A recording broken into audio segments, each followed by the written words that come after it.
Good morning. Testing 1, 2, 3. Everything working. 9/11 anniversary. We'll touch on a lot of subjects today. Stay with me.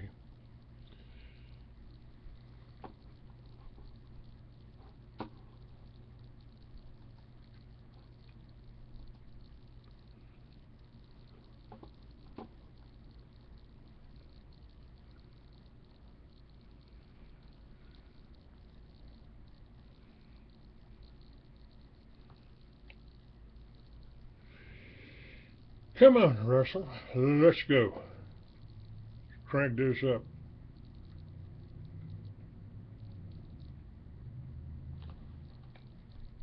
Your show will go live in 5 seconds. 4, 3, 2, 1.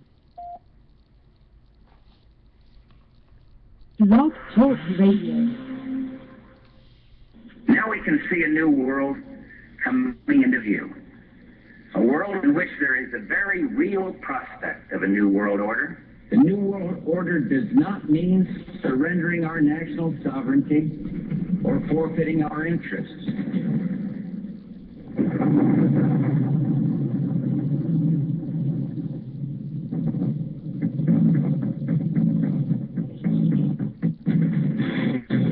He took an oath to defend the Constitution of the United States of America. By some, he's been called controversial.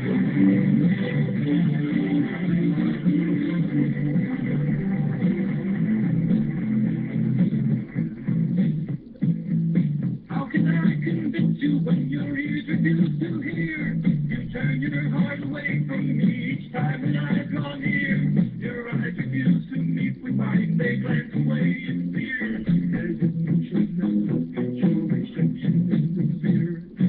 Now, keep in mind that some of my guests have been approached by Homeland Security or FBI saying, why are you going on the Clay Douglas show? My message to those guys, if they're listening this morning, is go get a cup of coffee. Maybe you'll learn something. We both took the same oath, to defend the Constitution against all enemies, foreign and domestic. I don't recall there being an expiration date on that.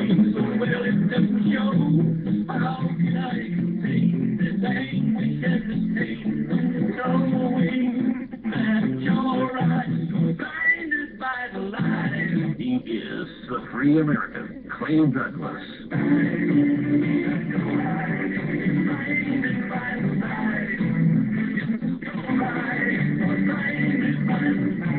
That's the Free American, weekdays at 7 a.m. Pacific, 10 a.m. Eastern. Every time I think about the damage that's been done, the anger wells inside me till I'm almost overcome. I want to tear the moon out of the sky and rock the sun. Why you let me so long? I got me a For the podcast and more details, visit www.freeamerican.com or catch the podcast by phone by calling 832-999-8621.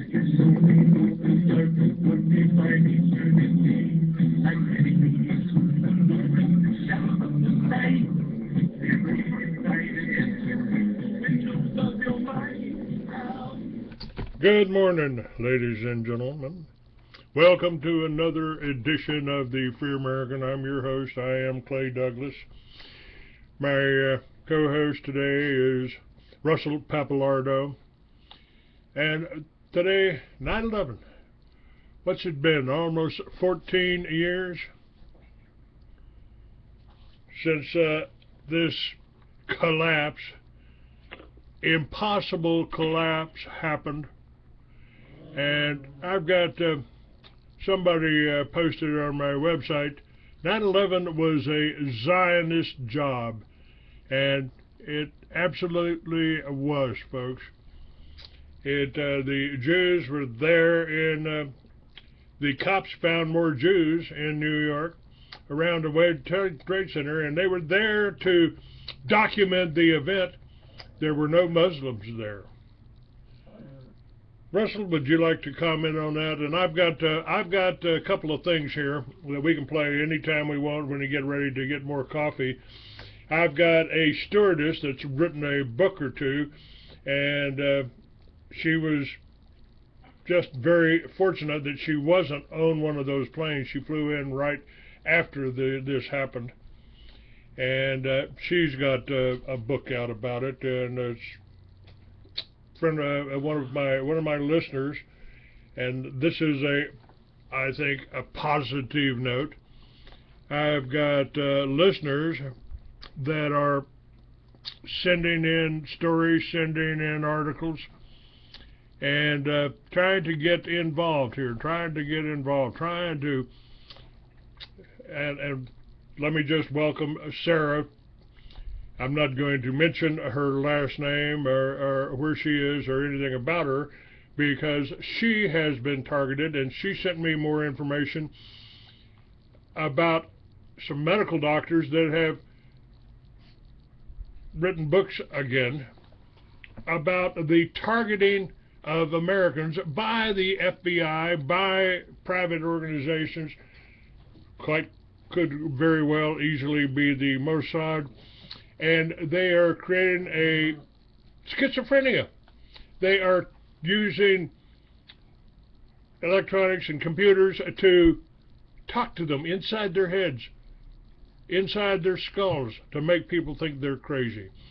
Russell, that's all on the agenda. We'll get to that later, and I want you to introduce yourself, and then I've got one clip that I think is worthy that you sent me of you talking. Floor is yours. All right, Clay. You asked me if I would like to comment about 911 being an Israeli Mossad operation. Indeed, I do want to comment. First of all, the Israeli companies, the corporations in the World Trade Center were told to take off that day. They were absent. They were gone. No suffering of the Jews, only what they call the Goyim. Innocent Americans. Not only did they plan it, and you could get that from YouTube or Google, they planned it, and they planned it many, many years in advance, perhaps 20. Senators in Congress, senators stated in secret meetings 20 years prior that they'll have to get a lot of people killed to pull that off. And also, Israeli Mossad members were accosted in the streets by police, and this, of course, was covered up, dancing around that the World Trade Center had fallen. Folks, the Jews did 911. The Jews did Oklahoma using Timothy McVeigh, a mind control Manchurian candidate. They attacked the USS Liberty and killed over 160 Navy personnel in 1967. They started World War II. They started World War I. They got every president elected, or selected, I should say. The candidates who had succumbed to their hidden agenda to destroy America. And folks, Clay's going to play a little clip on the upcoming election, which is not an election at all, it's a selection. And then I'm going to augment on it. So I'll let Clay play that clip first. You ready, Clay? Yes, sir. I believe I am here. Let me... The Phoenix Speaks. I think I've got it here. And by the way, folks, there was a rainbow today over the World Trade Center, where the World Trade Center used to be. A rainbow. People took pictures of it, said it's the most beautiful rainbow they ever saw. Today I'm going to talk about the winner of the next presidential election that the wise know is nothing more than a puppetential election. The so-called election, which is really a selection of choice by AIPAC, the Israeli lobby, to determine who is the next Zionist puppet of the United States. You're going to have three candidates. Hillary Clinton will be the Democratic candidate. A murderer, a whore, a bisexual, a Freemasonic witch, who I like to refer to as Twisted Sister, or the Wicked Witch of the East, and the new whore of Babylon. the whore of the United States in the 21st century. Hillary Clinton will be the Democratic candidate. The Republican candidate will be Jeb Bush. If not Jeb Bush, you'll have Rand Paul or Ted Cruz. A The dual independent citizen, by the candidate, way. and the guy who's making the most noise will be Donald Trump.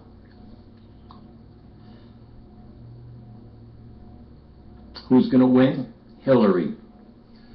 First of all, they all support Zion. They all support racist, Marxist Israel, a communist country who is a member of the axis of evil, the real axis of evil, which is the United States, Great Britain, and Israel, and of course the little sister, Saudi Arabia. How the election will go, it will go very simple, just like it did in 1992 when George Bush, the shoo-in for president, went against Bill Clinton. Bill Clinton had no chance to win, and yet they had to get Bill Clinton into office. Why? One, so he could pass NAFTA, the so-called free trade, which allowed foreign countries to trade freely with the United States, and for the United States to pay a tariff, a duty, a tax, a penalty on trading with other countries. This is what started the war on small business, because the major companies in the United States outsourced to India, Pakistan, Israel, and other foreign nations, saying they would come back when they reap back their profits, which they had no intention of doing. It's all a ruse, it's all a charade, it's all chicanery by the United States government, the massive mind controllers of all time. The other reason they needed Clinton in was because Clinton could halt all further investigations into the CIA drug trafficking trade, of which Bush was a major figure, and so was Clinton. But Bush couldn't do it because he was a former member of the CIA. It wouldn't look right. So they needed to get Clinton in. Now, how could they do this when Bush was a very well-known figure, former head of the CIA, president under Reagan, president for 4 years from 88 to 92? How are they going to do this? It's simple. Back in 92, they got Ross Perot to come out there and talk a great game. Yeah, Ross had a silver tongue. He said exactly what you wanted to hear, having no intention of delivering, and knowing full well that his job was to take votes away from George Bush so Clinton would rise in the ranks and become the new Zionist puppet. And that's exactly what happened, and that's what's going to happen now. Now, as I said, you'll have Hillary going against Jeb Bush, Rand Paul, or Ted Cruz, all Zionists. Now you'll take another Zionist who will run for the independent as the independent candidate. Another Jew supporter, another liar, another thief, who is saying the things you want to hear about GMO foods and vaccinations. And you'll fall for it because you've been dumbed down, you're stupid, and you don't know that the game of the politician or the great closer, the great salesman, is that he tells the truth in order to deceive. So Donald will run and will take a lot of votes away from the Republican candidate, rising Hillary in the ranks, and Hillary will be the next president, or puppet, as it should be rightfully called, of the United States, who will take her orders from the Prime Minister of Israel, Netanyahu, if the beast is still alive. If not, she'll take her orders from another Jew who will be in charge. That's the way it is. When you folks wake up and realize that by not talking about these things, you're only allowing evil to triumph, because evil triumphs when good men and women say nothing.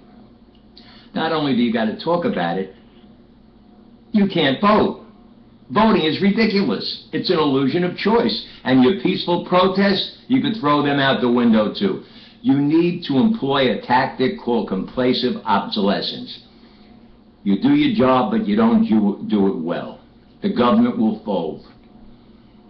Taxes, if everybody didn't pay taxes, and I'm not saying not to pay them, but if everybody didn't pay them, there's nothing they could do. They would be powerless. When you folks realize that one man or one woman with courage makes the majority, then you're on your way to positive change. Until then, you're a bunch of lost souls, and as someone once told me, You're part of the masses, and the masses are asses. That's all, folks. All right. All right, Russell. Since this is the 9/11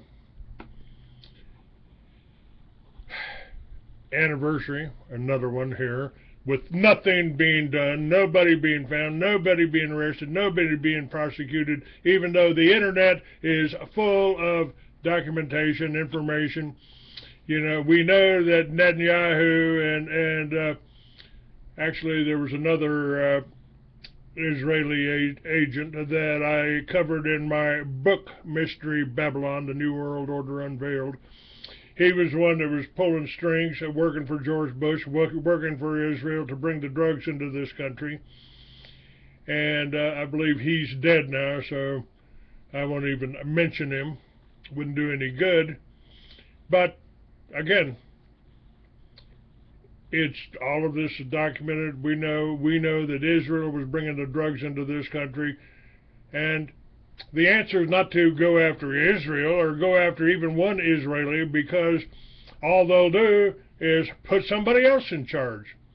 They've even admitted that. Yeah, if they find us, if we get charged with it, we'll just put somebody else in there. You know, like kind of like they did Henry Kissinger. Yeah, we'll use Henry Kissinger to investigate that Oklahoma City bombing. They don't care, folks. They get away with this and get a pass because the American people are, as Russell said, they're dumbed down, and you won't take action. You could do this in your own town, in your own block, as I've tried to tell you. You could grow your own food. You could generate your own power, and there's kind of a little bit of difficulty trying to decipher what's a scam and what's real, but if nothing else, solar and wind, if you don't get into the magnetics, which you're scared to death you will, you know, we could take it all away. We cut them off, and as Ron Finley said, enterprising black man to start planting gardens in vacant lots in L.A., South L.A. There are solutions out there, but you're not going to get it by voting. You're not going to get it by going into by listening to the press here. Now, Rebekah Roth wrote a book called Methodical Deception, and this is really what we're facing here. Russell, do you have something else you want to add, and then I'll play this for a little while? Well, I'll just add, it's nothing more than Hegelian dialect, which colloquially can be stated as problem, reaction, solution. They create the problem by the attack on a building, in this case the World Trade Center. The public has a reaction, and the reaction is usually, how could you let this happen? What happened to NORAD? Why did NORAD stand down? And then they give you bogus excuses why, and then they present a solution, which is the stripping away of your freedoms under the guise of the common good. Anyone in their right mind knows that if you have an attacker who is on the attack on the country, you lock and load everybody, every citizen, all able men and women and teenagers, or children for that matter, if they're able. You don't surrender your guns. That's suicide. But they know that, because the real reason is this. If you were to take all the soldiers that were killed in the wars of the 20th century alone, you would have to times it by 6 to get the number of people killed, innocent citizens murdered by their own government.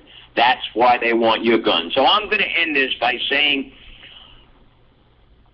by going over my poem that I wrote in early 2002 or late 2001. I actually forgot, that went all over the internet and all over the world for that matter. It's called That Damned Elusive Arab Man. So let me begin. Is he here or is he there? The dummies seek him everywhere. He was in Iraq, now he's in Iran. That damned elusive Arab man. But could he be in Eisner land on your Potomac, in hiding like a mouse, at Lord Rothschild's Magic Kingdom as at his hand-picked puppet dance house? Is he hiding behind a corrupted bush while you Christian Zionists scratch your tush and sit on brains washed into mush as you swallow the slavery of the Patriot Bill that was written by rabbis on Capitol Hill? Oh no, you cattle moo. It was suicidals who flew the planes. We heard it all on CNN. You have to be insane. But did the newsmen speak of Global Hawk or remote control airplanes, or that the Israelis took off on that fateful day while the planes crashed, they were away? And of this fact, Dan and Diane rather not say, because they, of course, are under sway of the power of the purse that day. And so we must ignore the facts, and to truth be apathetic, for even though the facts are facts, the idiots would call it anti-Semitic.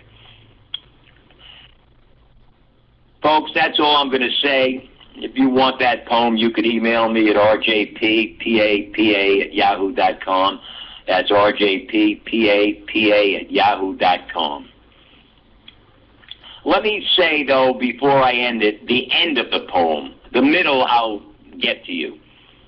Is America now Eisner land and Osama another creation of the Freemasonic White House ruled by the synagogue of Satan? Osama is Emmanuel Goldstein from George Orwell's 1984. So you'd better wake up, sheeple, because they're closing freedom's door. But they say, you say, he's at hard to find as that genie of Aladdin, that damned elusive Arab man, Osama, your mama, bin Laden. All right, let me look at this here, and where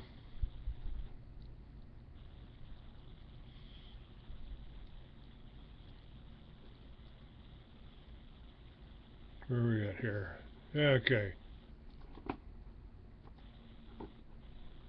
We get into some bombshells and some new information that even I've never heard, and I really considered 9/11 research to be in my wheelhouse, but Rebekah really blows me out of the water here. So without further ado, Rebekah Roth. Hey guys, thanks for tuning in. I gotta tell you, we have on a very important guest. I know she's been getting a lot of airtime elsewhere, and for good reason. It's Rebekah Roth. She was a flight attendant until the year 2004, and now she's an author. Her new book is Methodical Deception, and of course, you may have already read Methodical Illusion, and she's waking up lots of people through fiction meets fact in her great books. Rebekah, thanks for joining us. Oh, thank you for having me. Rebekah, can you even believe this is the 14th anniversary here of 9/11? It seems like it happened yesterday to those of us who lived through it. And what a shocking, horrific, horrible day, which of course has been used by our government for everything since.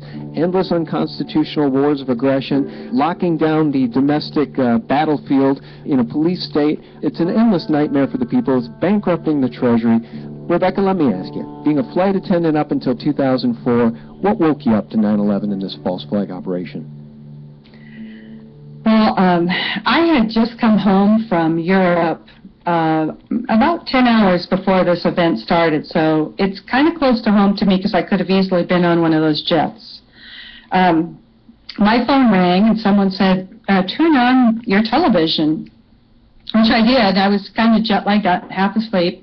And I turned my television on just in time to see what appeared to be a 767 going through the World Trade Center towers like a hot knife through butter. And I first thought that it was a remake of the War of the Worlds spoof or some sort of thing like that. So I just thought it was fake at first. And then I started listening intently because I was right away, they were saying it was a terrorist, and I'm like, no way. And then as the story unfolded, it got crazier and crazier. However, let me just say this, because I was still in the industry, we were not given any more information than anyone watching TV was. So when I went back to flying, we were not privy to any inside track, anything more than what we all knew from television. And So we never did find out how the hijackers got into the cockpit, or if they ever really did. And quite frankly, when you're in business, in the airline business, it's impossible to look at what I just saw and go to work and kind of look down the aisle at people and think, yeah, we'll scramble jets for you in 6 minutes if anything happens, because that day it took almost 2 hours for jets to be scrambled.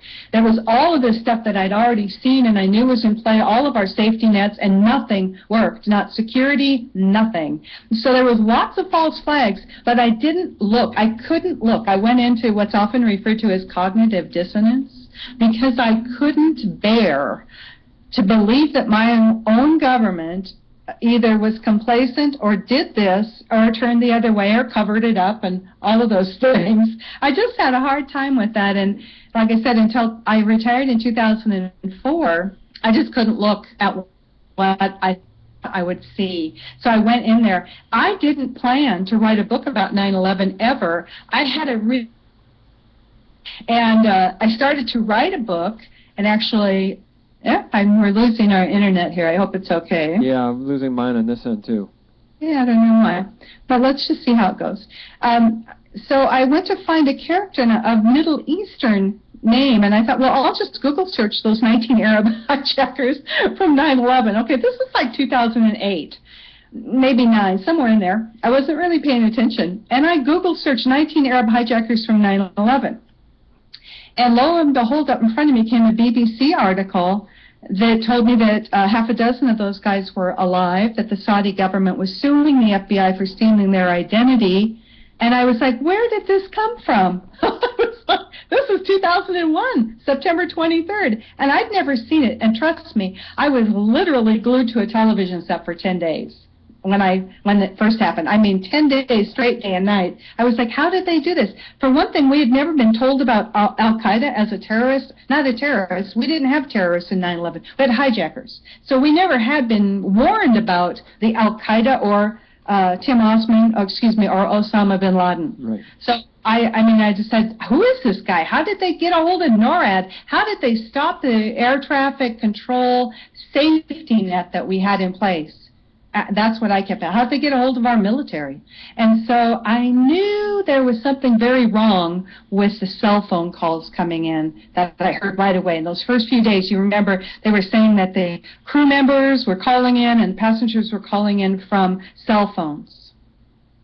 But I knew that's impossible because cell phones didn't work at altitude. That's right. And, there's a Betty Young component to this. You woke up because you understand flight attendant protocol and flight attendant language. But I just want to read this to you as it pertains to, how long it took jets to scramble. You mentioned that here at the beginning of the interview. And I want to read this to you guys from Killtown. Most people may know this. We're not going to go over all of the details of the false flag operation. There's literally hundreds and hundreds and hundreds. You have to believe in hundreds of coincidences to believe the official story on 9/11. But as it pertains to the shoot-down and the scrambling of jets, I'm going to read this to you guys from Killtown. The decades-old procedure for a quick response by the nation's air defense had been changed in June of 2001. It had been in place for decades. Now, instead of NORAD's military commanders being able to issue the command to launch fighter jets, approval had to be sought from the Civilian Defense Secretary Donald Rumsfeld. This change is extremely important because Rumsfeld claims to have been, quote, out of the loop nearly the entire morning of 9/11.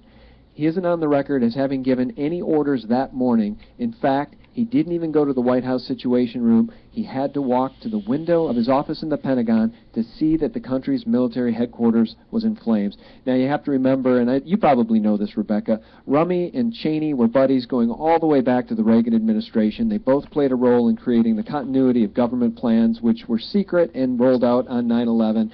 Anyway, I have to throw that out there because Rummy and Cheney will surface again in some of my comments.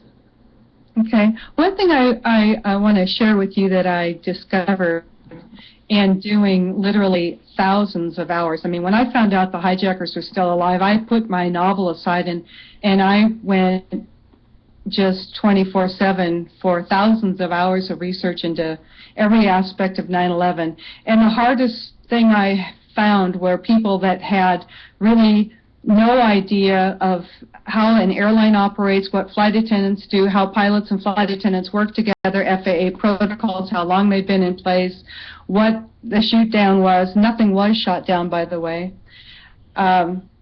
And there really, I saw such cockamamie stories from people that are outside of the airline that at one point I got so disgusted that I just stopped reading their crap and started doing my own research and just couldn't deal with the nonsense. And that's one thing that kept airline people silent, is because there were people who thought the flight attendants, you have to understand, we're all one family. So when something happens in the airline industry, it happens to all of us. Sure. And when you see people that claim that the flight attendants were in on it, or they were fake, or they didn't exist, I'm here to tell you this. I've had flight attendants who died on 9/11, family and friends contact me after Methodical Illusion came out, and what I discovered isn't any worse, really, than what we thought we saw on television, but it's a very different story, and it's the only way it all makes sense. And what's happened is the pilots and flight attendants have come forward. If you'll notice that the forward in the hardback and the Kindle is by a United Airlines retired Boeing 767 captain who read Methodical Illusion, called me on the phone. We've had numerous hours of conversations.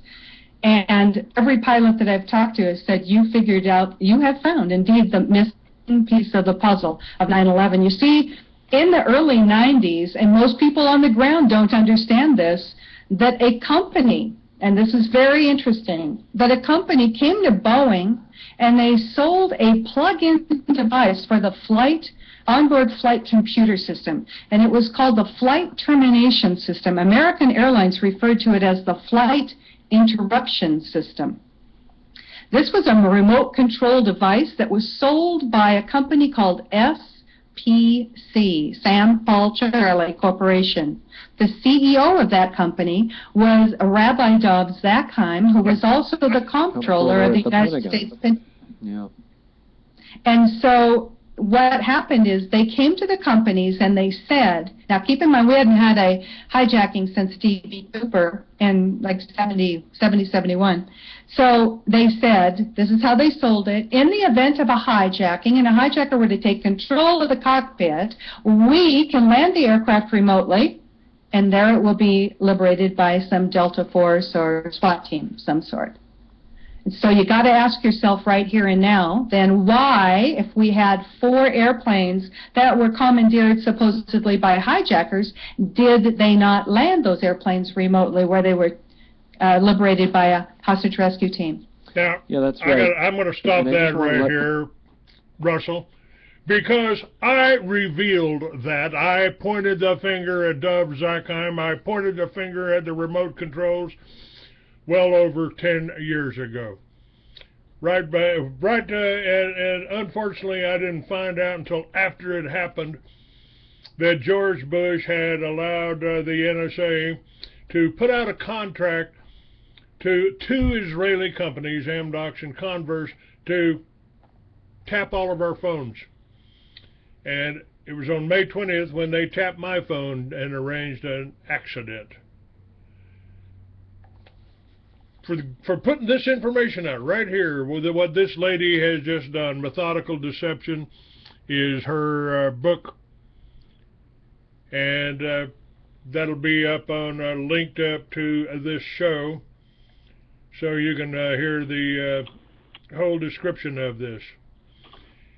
And Russell, some of the other information that I've got here, and I'll go ahead and keep playing her, because I think this is information everybody needs to know today. It's not, you know, they want to try to call us conspiracy theorists. George Bush made us look pale by comparison. You still with me, Russell? Oh, yeah.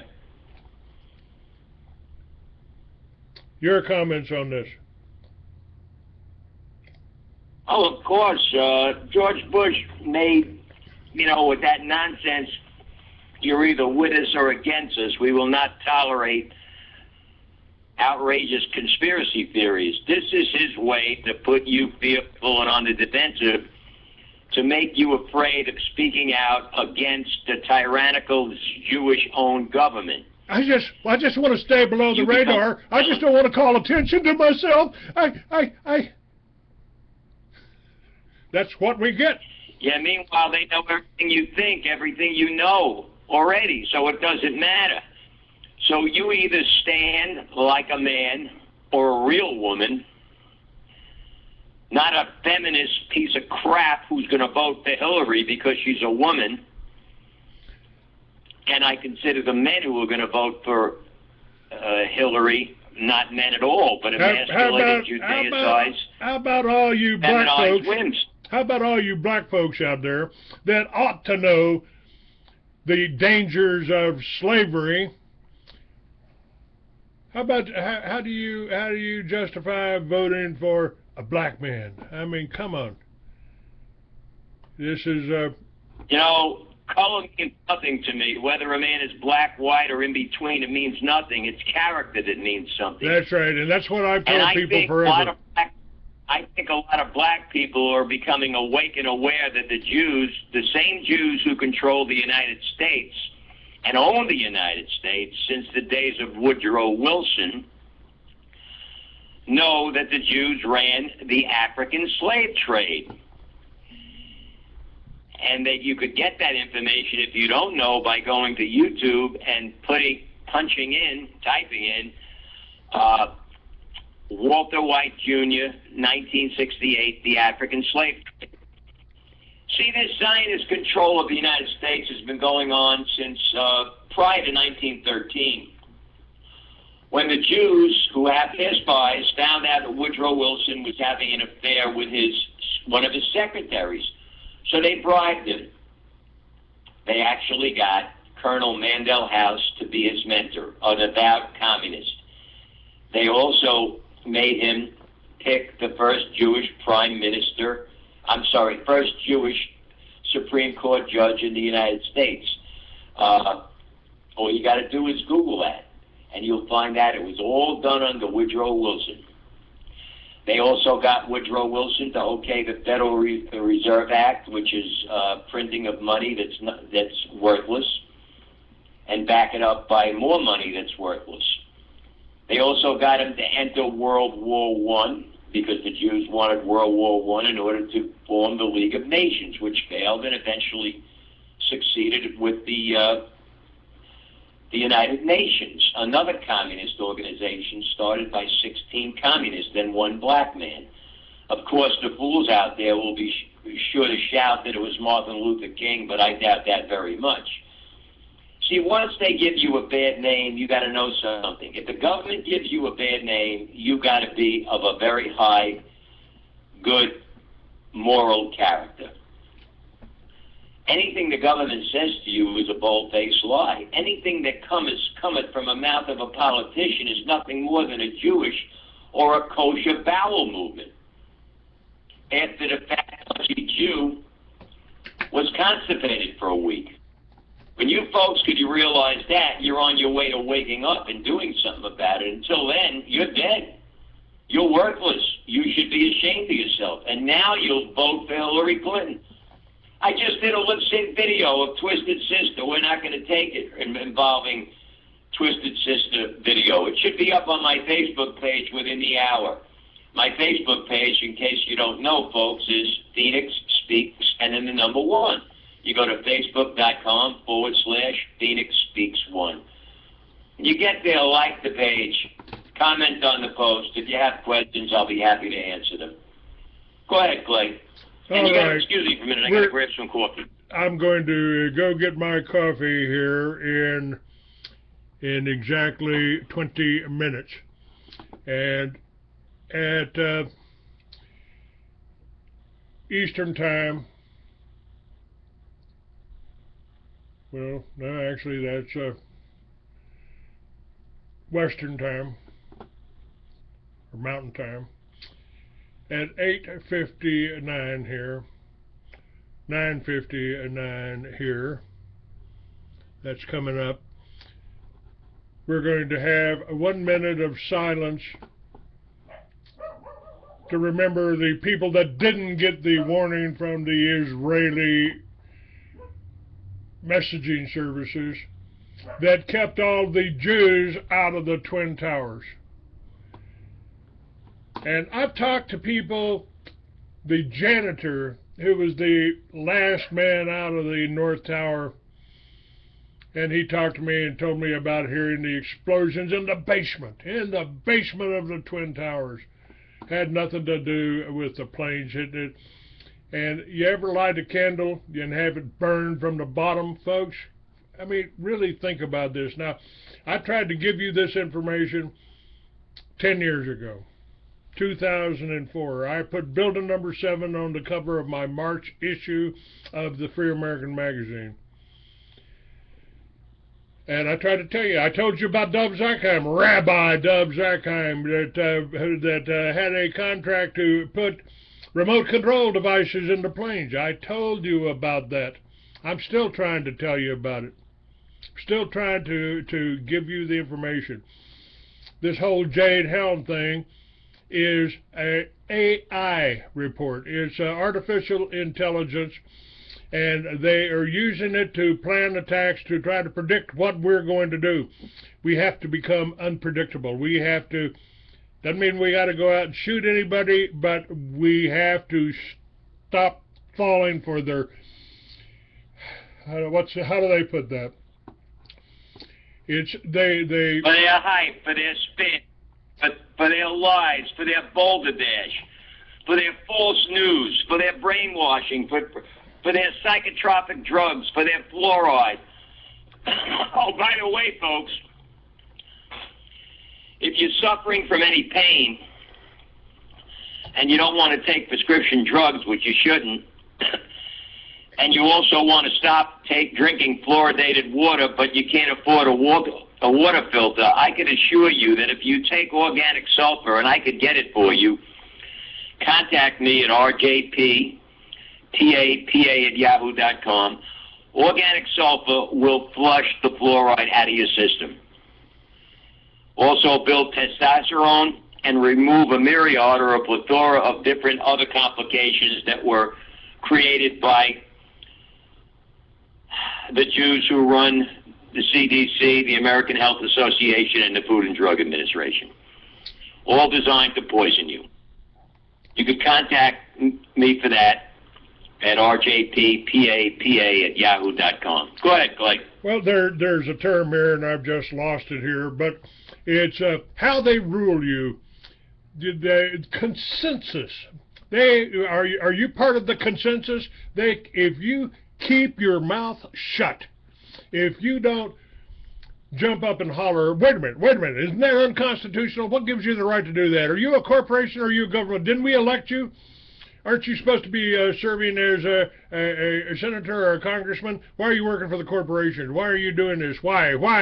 If you don't do that, then they rule your silence as being part of the consensus. And, you know, I'm the one, I go into one of these meetings and I start asking questions, I'll get escorted from the council room. They don't want to hear anything, and they're using the police and the politicians as their own little private thing. It's a corporation, and these are corporate police.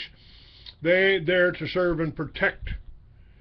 And if you don't start talking about it, and you don't start listening, and you don't start supporting people like me that have been in this battle for over 21 years,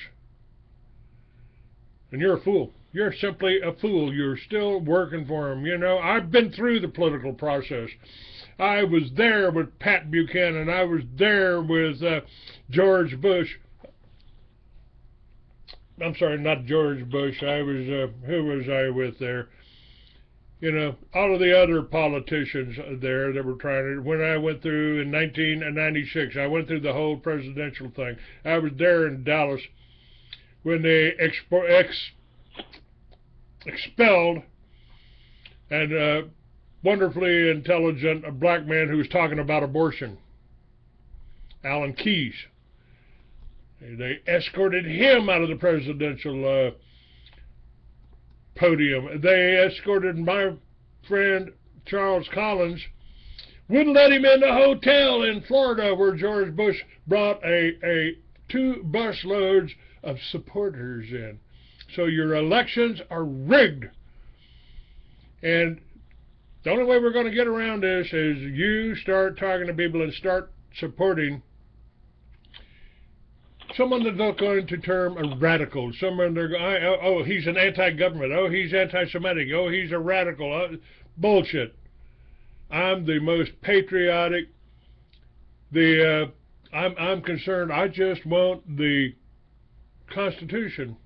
I want the Republic I was guaranteed. And you know, you buy into this. Oh, Russell's anti-Semitic. No, he's not. He's giving you the truth. And I've told you, don't take anything I tell you to heart. Don't even think about it. Don't even. Just check it out for yourself, and you'll see that I'm right. You know, I've even got friends that get upset with me because I mention Hitler, or I talk about Mein Kampf, or I show films of how happy and content the German people were before England and Russia and the United States declared war on them, and that war was declared by the Jews. Is that correct, Russell? Full-page ad in the New York Times, and they stopped all of the fine silver and the sterling that was being sent in by Germany. They tried to destroy the trade. You guys can go to methodicaldeception.com to support Rebekah and buy the new book. And in the effort of researching your new book, you received a terabyte of information. Now, I don't want to get too far ahead here, so you let us know when you're ready to go there, but some very, very critical information pertaining to Flight 175 has come your way. And we definitely have to get to Flight 175 and all of this new information you got from FOIA reports. Oh, yeah. Well, let me all right. It's this book is linked, or at least this film talking about this lady's book is linked on the Free American here. And we'll see if we can get it back up in just a second here. Yeah, I believe we can.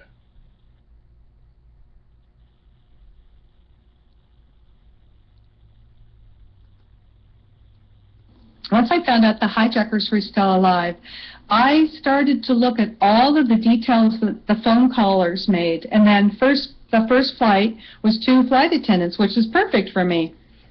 And what I saw right away were really alarming details. And this is what made the whole thing start to unravel totally. It's just like a rope fraying at the ends, man. Betty Ong and Amy Sweeney both called out about 20 minutes outside of Boston. Now, they were headed west, both that flight and 175 out of Boston. And Betty Ong said right away some things that really tripped me up. She said he, as in one hijacker only, not 5, not 3, not 4, what the official story says, 1, and she referred to him as a he, so we know it's a man. She said he sprayed pepper spray or mace up in business class, and we can't breathe there. Well, let me tell you this. After 30 years of seeing duty-free rum spilled, cheap perfume out of Hawaii, you name it, if someone has bad gas, it goes through the whole airplane, no matter what. And pepper spray or mace would do the same thing. If the plane were at altitude and pressurized, anybody who pushed out mace or pepper spray, unless they had a gas mask, and no one said they did, they would have sprayed or maced themselves, the pilots, whoever was at the controls, the passengers, and the flight attendants. And the thing that I first saw was Betty Ong and Amy Sweeney, the 2 flight attendants, were on the phone for nearly 27 minutes, and neither of them ever complained about the effects of the pepper spray or mace that was sprayed in the cabin. And if you spray it in a pressurized cabin, I guarantee you, you cannot get away from that smell and the effects of pepper spray or mace, whichever one, both of which were illegal also to have on board at that time. And then Betty Ong said this. He stood upstairs. Right. Now, that makes no sense to anyone. And the only aircraft that has stairs are the 747. Mm-hmm. But hangars do. And I put those two things together, and I realized that she's telling me something that only a flight attendant's ears can hear. They're in a hangar with stairs in every corner, because most big hangars have stairs in at least 2, sometimes 3, or all 4 corners, so you can get up to the mezzanine level where the offices are. And she also was telling me they were no longer pressurized because the pepper spray or mace was only in one cabin. And so when I started to see that, and then she said another thing, and this leads right into how the remote control system operates and why a lot of the airlines said no. The flight termination system operates on the same frequency as the transponder for the aircraft, so the air traffic controllers can see us on radar. Now, so once the flight termination system grabs that airplane, it disappears from radar. Now, something else happens. The pilots lose all communication. And the other thing that Betty Ong said is, we can't communicate with the pilots. The pilots aren't answering their phone. We can't get into the cockpit. They won't pick up their phone. Okay. Well, nothing would prevent you from getting into the cockpit unless there was someone standing in front of the door. But she wanted us to believe that pepper spray or mace was preventing her, I guess. I don't know. But the whole thing wasn't right. And another protocol that wasn't followed is one of the things that the FAA had in place at the time was a flight attendant should sit down and not draw attention to yourself, which means take your uniform jacket off, put a blanket over you, passenger's coat over you, look like a passenger, and the last thing that you would do in a hijacking is to sit on a telephone for 27 minutes. And 2 flight attendants did that, supposedly. So I knew then and there that they didn't really have a hijacking, and then Betty Ong confirmed that. She said, I don't know, but we might be being hijacked. And let me tell you this, I'm here to tell you that in a hijacking, there is a hijacker. She already referred to him as a he. A hijacker lets you know, as a crew member, what his demands are, if he wants in the cockpit, where he wants to go, and that whole procedure starts, and the code words come out, and the step-by-step protocol, none of which was followed by the pilots or the flight attendants that day happened. And when she said, I don't know, but we might be being hijacked, I knew right then and there that something very abnormal had happened. So here's what has happened collectively. I've been contacted by lots of coworkers from Betty Ong and Amy Sweeney and the people that were on Flight 11 and 77 and United. And what we think happened is there were not hijackers. By the way, there were not 19 Arab hijackers on the real passenger manifest. That's completely made up by the FBI. That's a complete lie. And they even changed their lie right in the middle of the stream about 3 days into this event.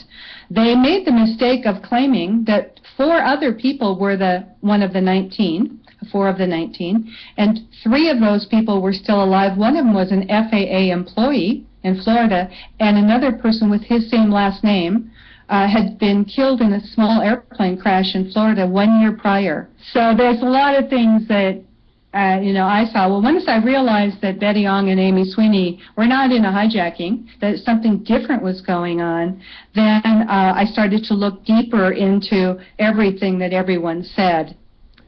Yeah, can you hear me? And that's where yes, can you hear me? Sure. Do you want me to turn the video off? Should we see if that helps? Yeah, sure, we can do that. Do you want to start all over? No. All right, it's off now, so. Thank you, dear.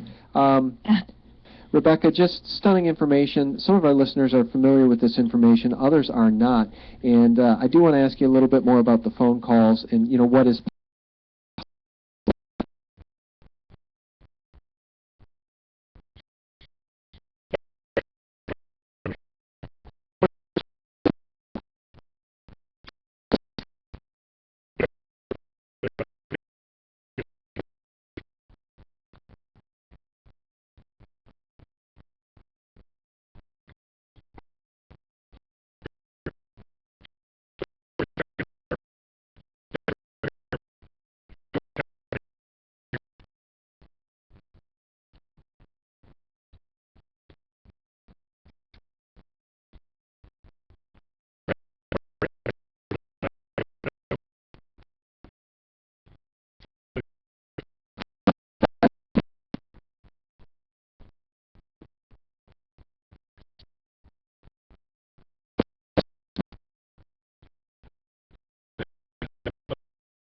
So my top 3 or 4 smoking guns of 9/11, because you know, we're talking about the flights, and that's really Rebekah's area of expertise, and she doesn't necessarily talk about the buildings or go there, but here's just 3 or 4 of the smoking guns if you all want to research this on your own. The arrested dancing Israelis who say we were there to document the event. WTC-7, which collapsed at 5:25 approximately in the afternoon on 9/11, and the BBC's Jane Stanley reported on it about 20 minutes early, saying that the Solomon Smith Brothers building has collapsed when it was still standing behind her. And of course, number 3, Cheney in the bunker at the PIAC, in control at the White House. Well, it's Norman Mineta's testimony to the 9/11 Commission. Welcome to Blog Talk Radio. Cheney orders still stood, and Cheney whipped his head around and said, of course, the order still stands. If you heard anything to the contrary. To start your show now, press 1. To hear important... Since it appears you're calling back into a live show, we're reconnecting you now.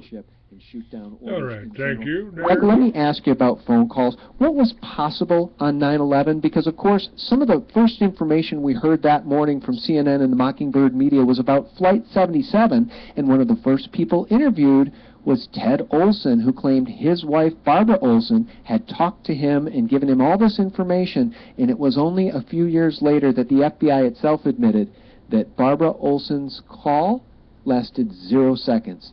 So what was possible on 9/11? Could phone calls really be made at all?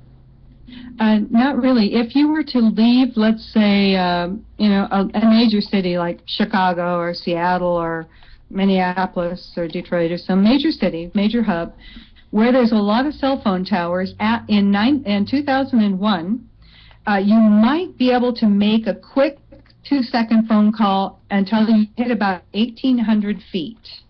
And the last time I flew was about 4 years ago, and I tested my cell phone. This is just now, like in 2011. The whole time on takeoff and landing, I just sat there to see what kind of reception. And again, it was still about 1,800 feet, both in and out of the 2 cities I was traveling between. So impossible, and that's one of the things that was a red flag for me. How in the hell did they get their cell phones to work? Because you'll remember Flight 93, they were en route, like well over 45 minutes, and they were at 39,000 feet. There's no way you could be making a 20-minute or 40-minute phone call, which, according to the official story, they still say cell phones. But let me tell you something. For researching methodical deception, one of the things that I did was I looked into a lot of the people who made the phone calls. And so I want to talk about that a little bit, because this is all mind-bending information. I've talked to lots of people that thought they knew a lot about 9/11, but they didn't know some things. By the way, American Airlines, as of January 31st, 2001, did not have a air phone on board working any Boeing 757s, which Barbara Olson was on American Flight 77, yep, that we were led to believe hit the Pentagon. So impossible. All right. Hang on a minute. I'm going to take a 2 or 3 minute moment of silence for 9/11. 14 years ago. We're still trying to get you the accurate information. You've been listening to Rebekah Roth, an airline hostess that knows how things operate. So all of these stories that the government told you are falling apart. And I've got Russell back. We both dropped off there. They evidently, the Fusion Center didn't like this information that we're putting out on the 14th anniversary of 9/11. Russell, you back?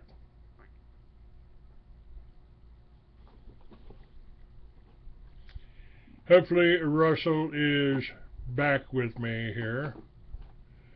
Let me find out here. See if I can figure it out. Nope, I missed him again.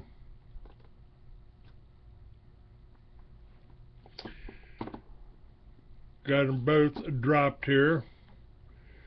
Good morning, David. Good morning, Lori. Cyanide and whoever Money Lindovitz is. Don't know who that is. And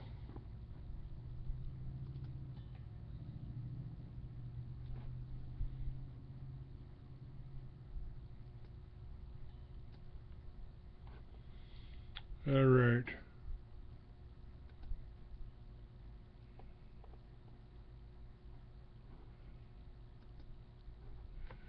All right. Host is disconnected. I don't think so.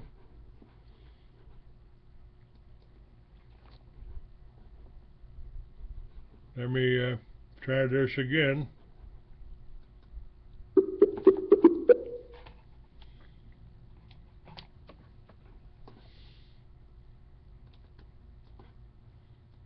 Welcome to Big Blog Talk Radio. Please enter your...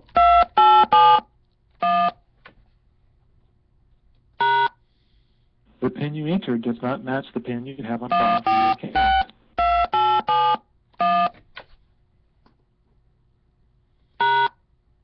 The PIN you entered does not match the PIN you have on file for your account. Please re-enter your PIN. My ass here. What's going on here? Let's try it again here.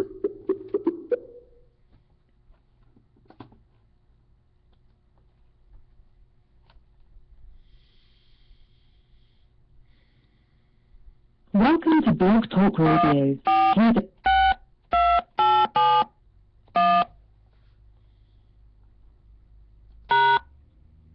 To start your show now, press 1. To hear important instructions, Since it appears you're calling back into a live show, we're reconnecting you now.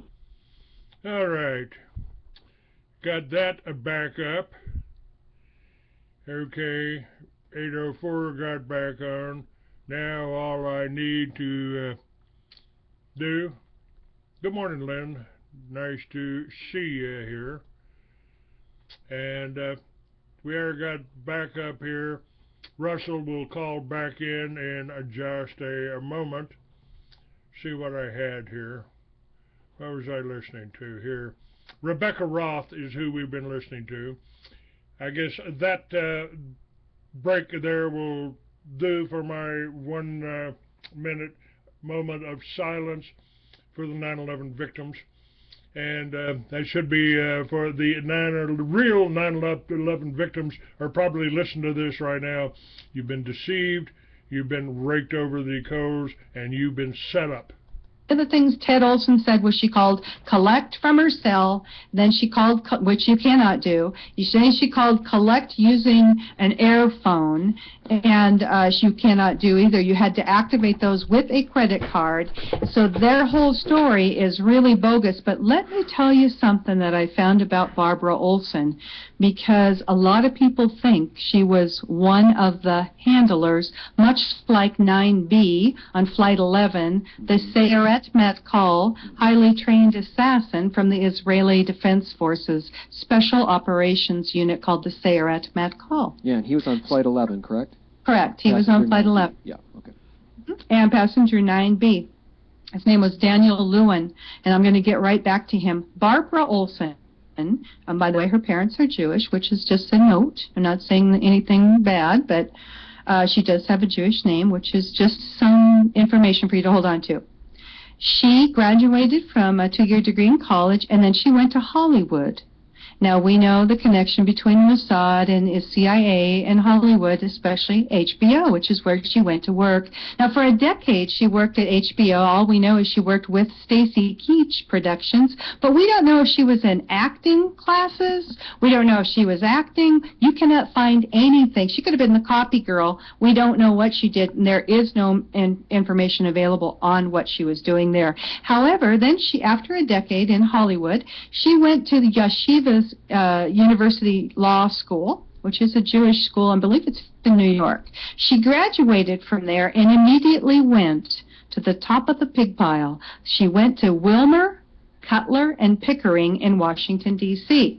Now, let me tell you a little something about this company that she went to work for. This is a law firm where Cutler, from the Wilmer, Cutler, and Pickering law firm, was the White House counsel for President Carter and Bill Clinton. The other partner, C. Boyden Gray, he was the attorney for Vice President and then President George H.W. CIA Bush. Now, there's another couple interesting names you'll find here that are also with the same law firm Barbara Olson was with. Jamie Gorelick from the 9/11 Commission was also a partner there, as well as the former director of the FBI, and at the time of 9/11, he was the director of the FBI, Robert Mueller. He was also a part of this same Wilmer, Cutler, and Pickering law firm that Barbara Olson was at. So was William Weld. And William Weld, we don't have time to go into him, but he was a mayor of Massachusetts for a while. And Massachusetts is very, very involved in the entire 9/11 story. But listen to this. Here's another interesting thing. Some of their clients, in alphabetical order, Akamai Technologies, that's the company that was owned by the passenger in 9B, the highly trained assassin that his friends and fellow soldiers said he could kill any human being using a pen and a credit card, was the CEO and founder of Akamai Technologies. And wouldn't you know, they're a client of the same law firm, Wilmer, Cutler, and Pickering, that Barbara Olson worked at.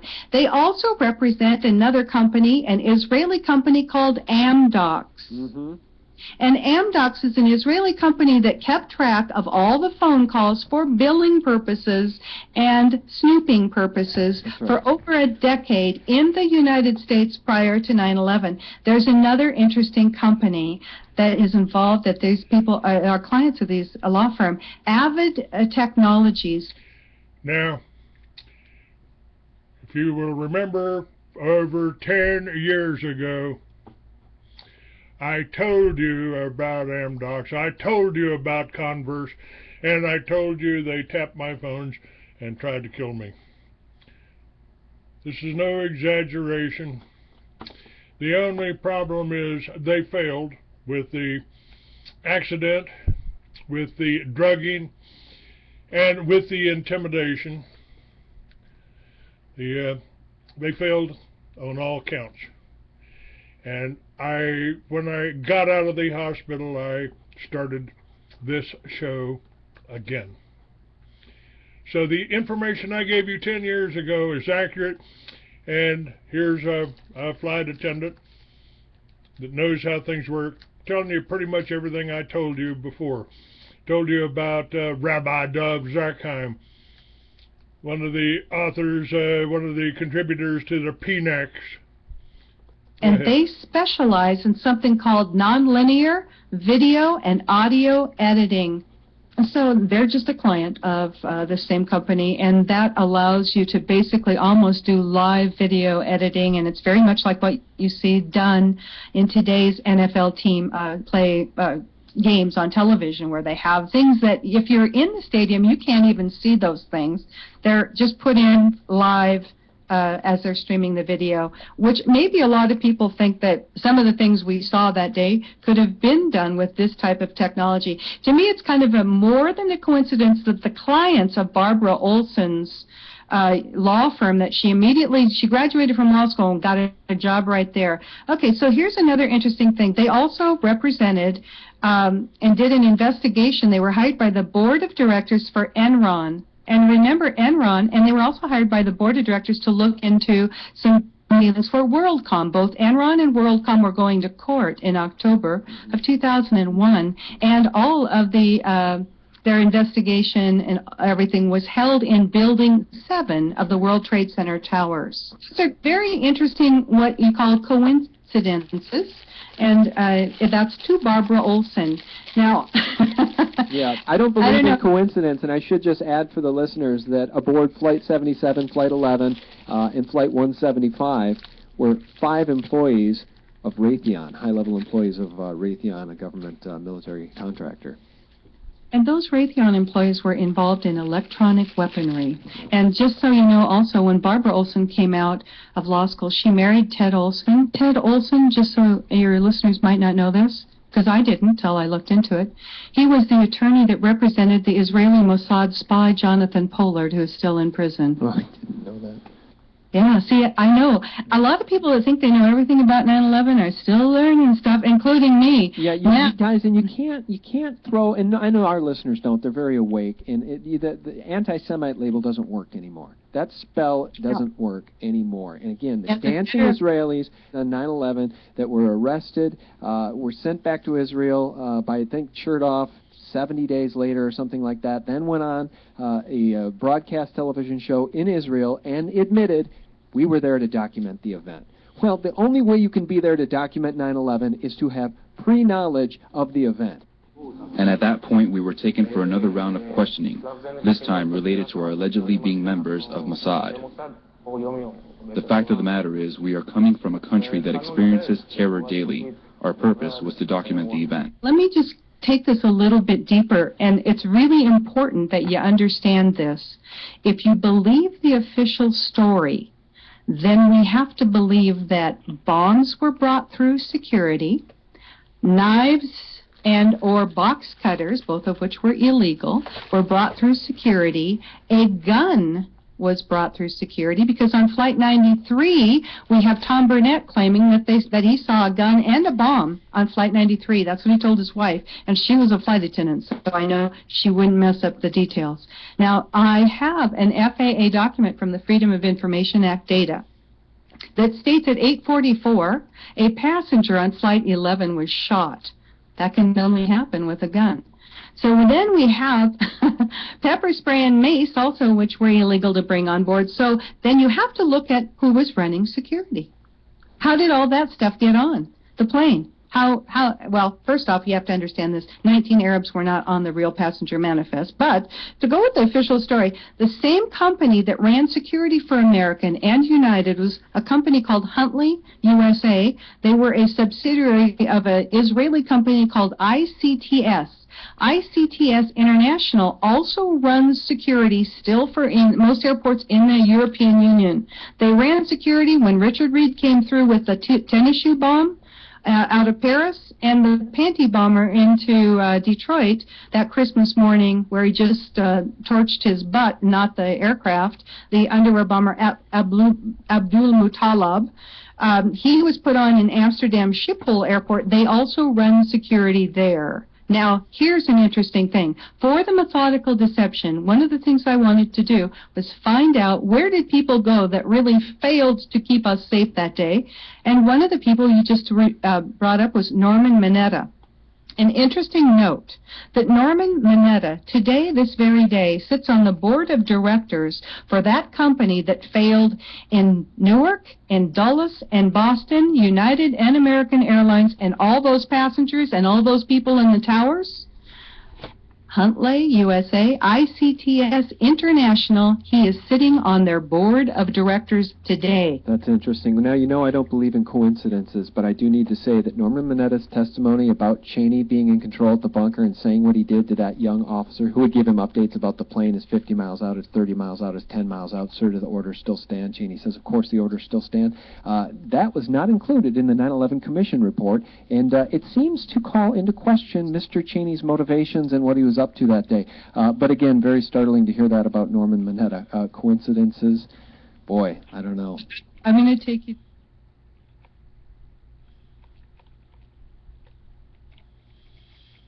All right, where do we go here?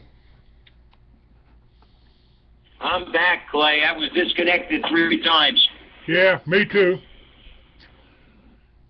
They got some problems with the information we're putting out today. And this lady just got short-stopped too.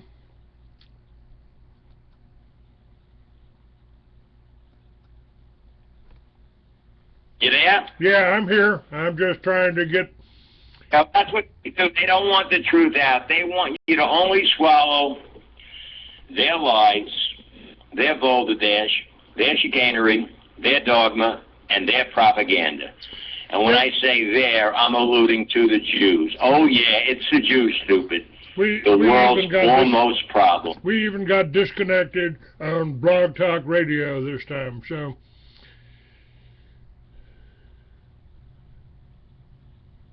And, in fact, folks, if you be entertained and you want to know the truth about the coming election, I just posted a very good video at the top of my page. It's musical.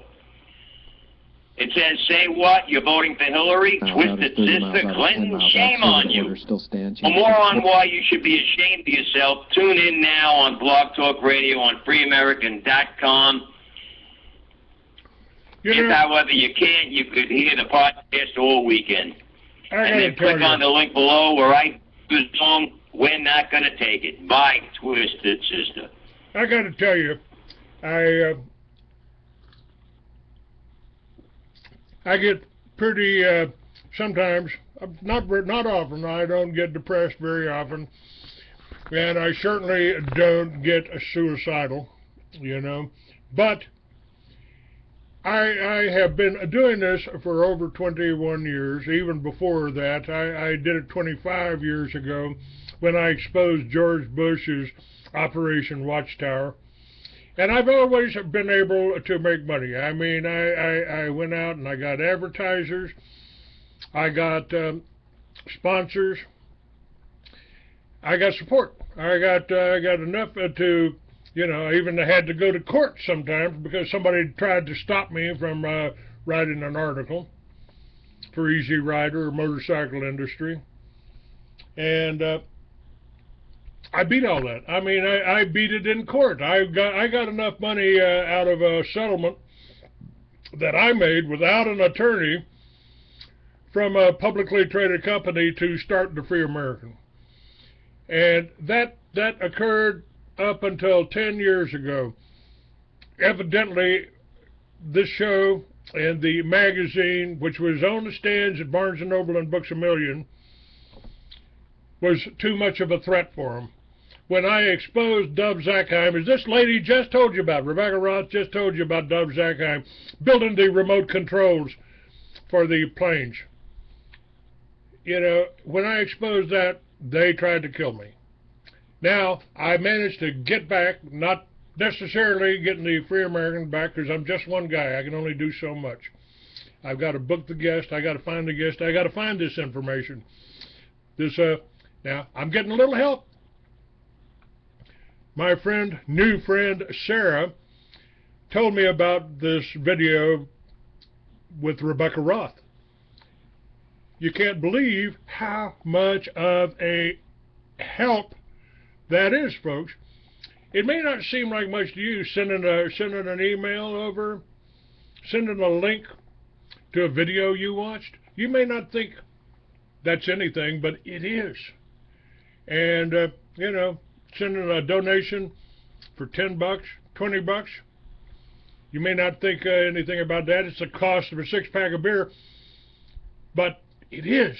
It is. And if 20 people do that, we've got a chance to make this right. Now, everything they've done to me in this last 10 years has been economic. They weren't able to frighten me away.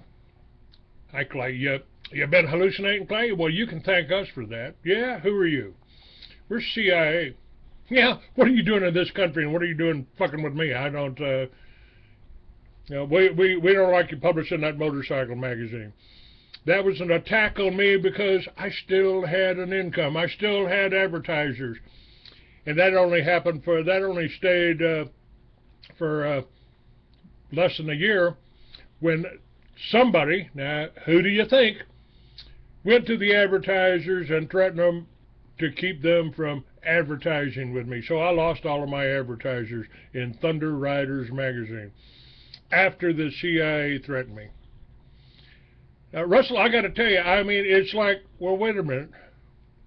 I'm not doing anything different. I'm telling you the truth. I'm giving you the information that you need. I research this. I find this. And occasionally somebody helps. You help. You come on my show. You share my show. You back up what I've been trying to tell people. You know, so there's the two of us. There's the two of us. And now we got Sarah out there. That's three. She sent me a video. You know, actually sent me more than that, and we'll probably be covering that in another segment about the manipulation. And actually what she sent me on this is the information from a doctor here in Texas is talking about mental warfare. the CIA or their contractors going after people, making them hear things, making them seem like they're schizophrenic. They have a real hard time with me because I got a real good hold on reality, and you can't hypnotize me, and mind control is very, very difficult with me. But it may not be for wives. I mean, I lost my wife of 24 years after this accident. Was it her father threatening to disown her if she came back to me? Or was it some agency playing this psychotronic games with her mind? And they did it on my sons, too. Clay, you just got to stop talking about the Jews. You got to stop talking about the Jews. No, I'm not going to stop talking about the Jews. As I think it was Rebekah Roth just said, this anti-Semitism game doesn't work anymore.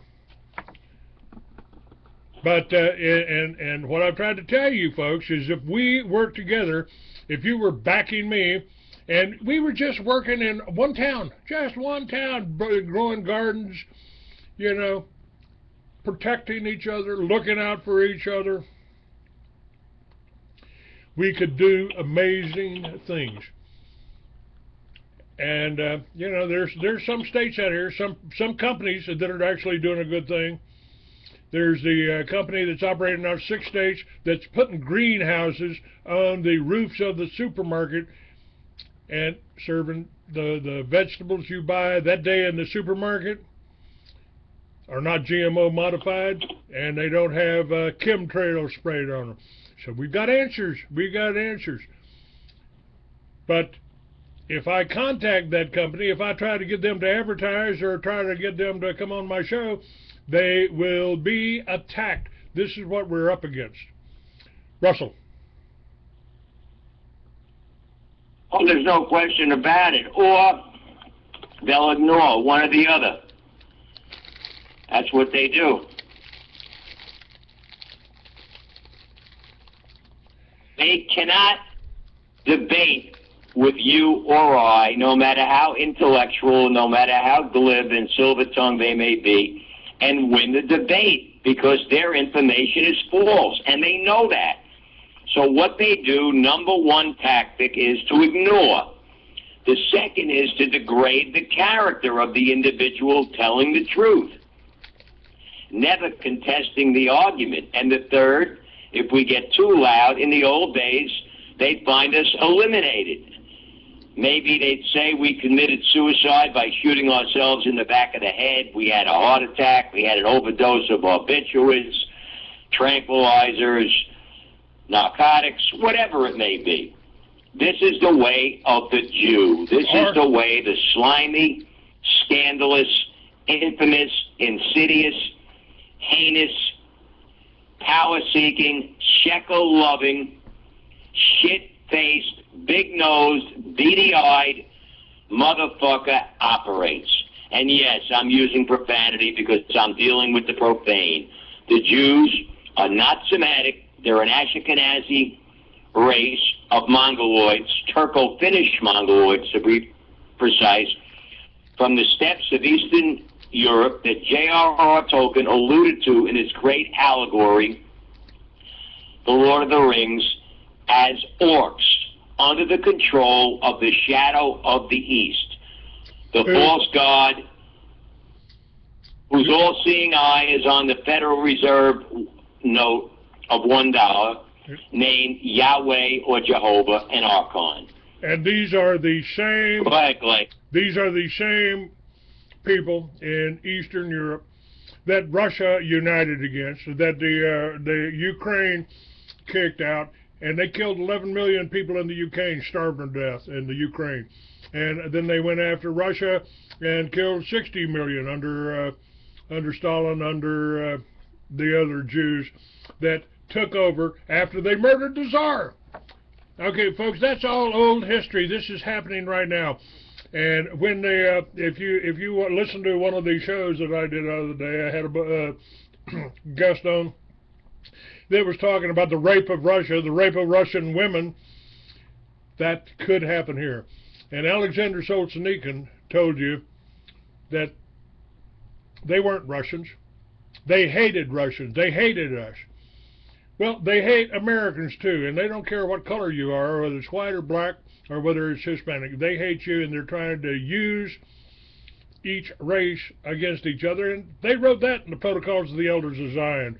Rebekah Roth again. Let's go back. Of course, the orders still stand. That was not included in the 9/11 Commission report, and it seems to call into question Mr. Cheney's motivations and what he was up to that day. But again, very startling to hear that about Norman Mineta. Coincidences?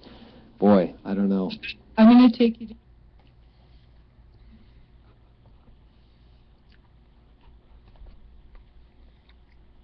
All right. We just lost all that. Let's see if we can get it back.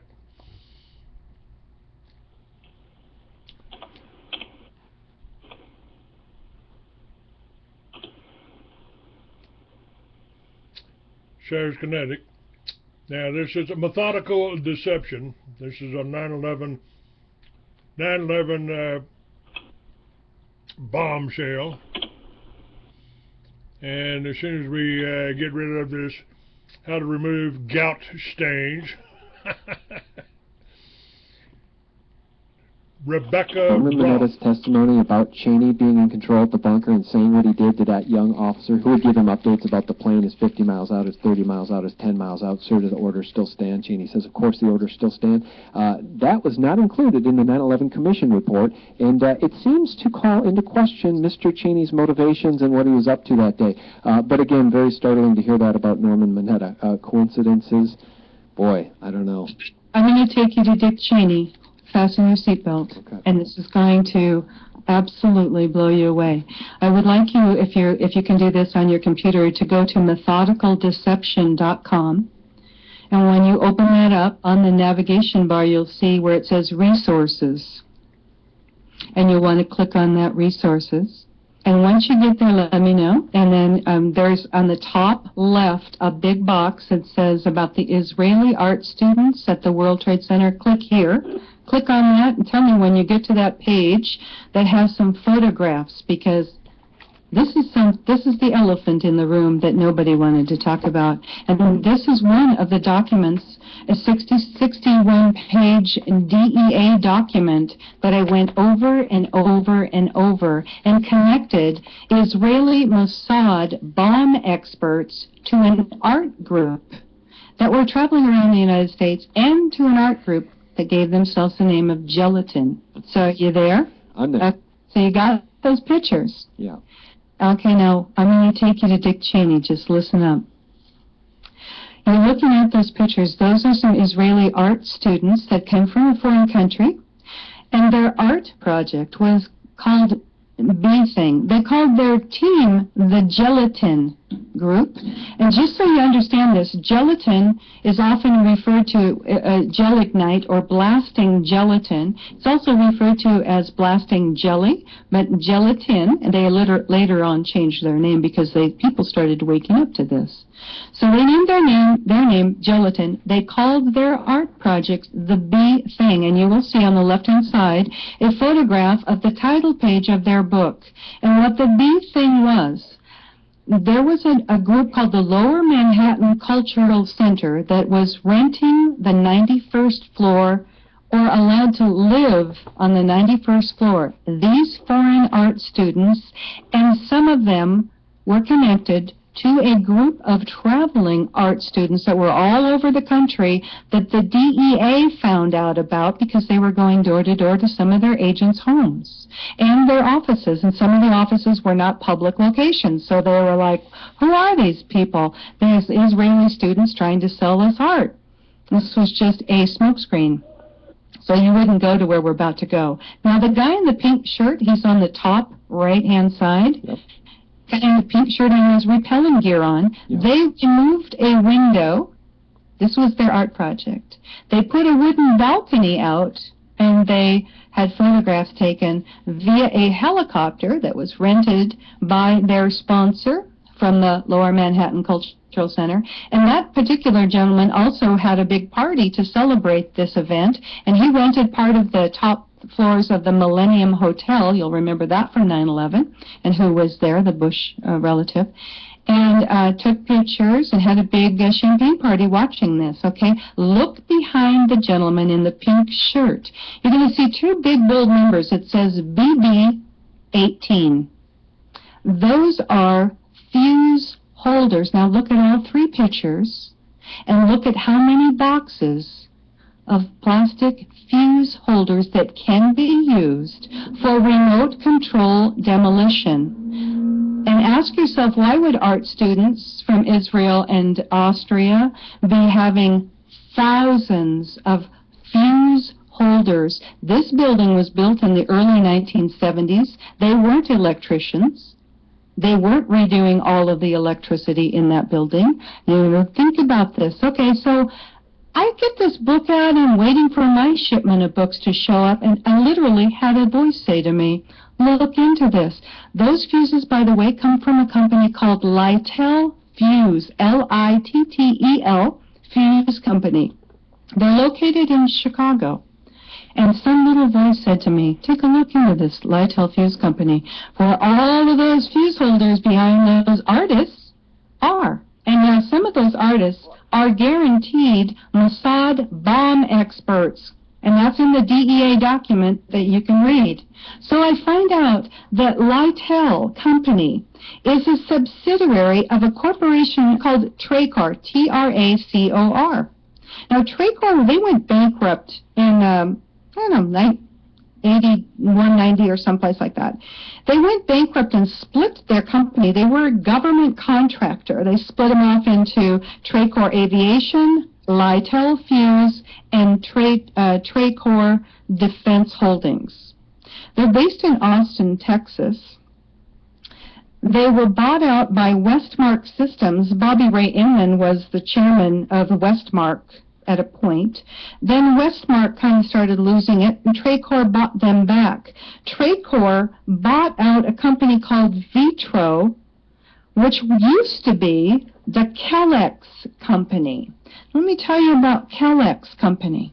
The Kellex Corporation was a wholly owned subsidiary of M.W. Kellogg, as in cereal, you know that guy, Kellogg Company. Kellex was formed in 1942 so Kellogg's operation relating to the Manhattan Project could be kept separate and secret, Kel meaning Kellogg and X meaning secret.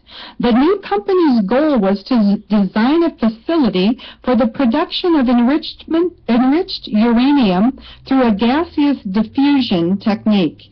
In gaseous diffusion, isotopes of uranium-235 could be separated from uranium-238 by turning uranium metal into uranium hexafluoride gas and straining it through a barrier material.